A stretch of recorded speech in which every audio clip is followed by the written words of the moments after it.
2 দিনের জন্য বোনের বাসায় গিয়েছিলাম আর যেয়ে অনেক আনন্দ করেছি। হ্যালো এভরিওয়ান, আসসালামু আলাইকুম। আঞ্জারাস কিচেন অ্যান্ড ব্লগে সবাইকে স্বাগতম। চলে আসলাম আরও একটি নতুন ভিডিও নিয়ে। এই ভিডিওটা ছিল অনেক দিন আগের, হ্যাপি নিউ ইয়ারের সময় বোনের বাসায় গিয়েছিলাম। তো তখনই হচ্ছে ভিডিওটা করা। আর আমি তো খুবই অলস, ভিডিও এডিট করতে খুবই কষ্ট লাগে।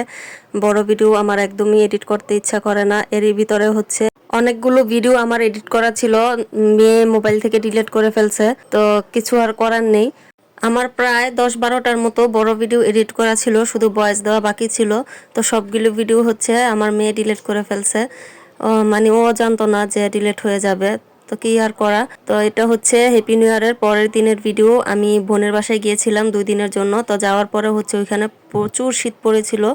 তো বোন হচ্ছে অনেক ধরনের পিঠা বানিয়েছিল। তো সবগুলো পিঠা আমি ভিডিও করতে পারিনি, যেহেতু রাতে ভিডিওগুলো করেছিলাম ভিডিওটাও তেমন ভালো হয়নি, যার কারণে আমি হচ্ছে সবগুলো ভিডিও করিনি।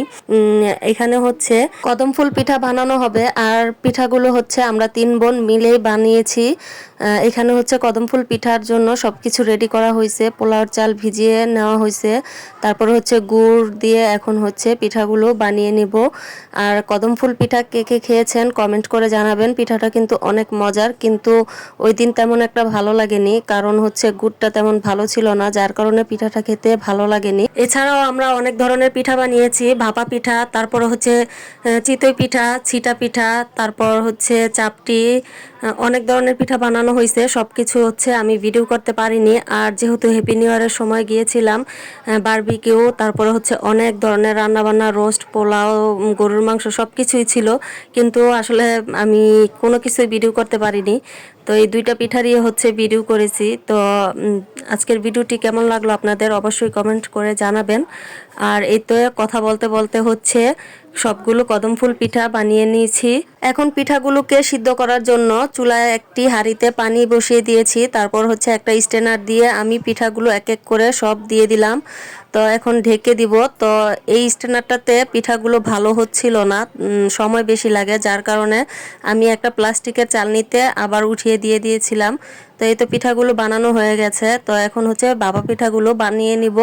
তো আমি একটা পিঠা প্রথমেই বানিয়ে নিয়েছি, তারপর হচ্ছে আমার মেজো বোন সবগুলো পিঠা বানিয়ে নিবে। রাতের বেলা আমরা সবাই মিলে পিঠাগুলো বানাচ্ছিলাম আর অনেক মজা করে খাচ্ছিলাম।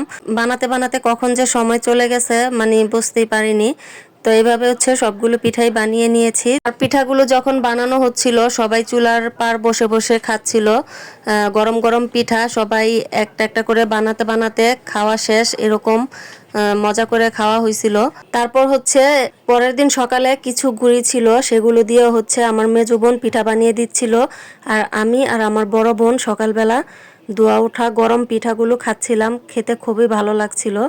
তো আজকের ভিডিওটি এই পর্যন্তই। চলে আসবো আরও একটি নতুন ভিডিও নিয়ে। সে পর্যন্ত ভালো থাকবেন সবাই। আসসালামু আলাইকুম, আল্লাহ হাফেজ।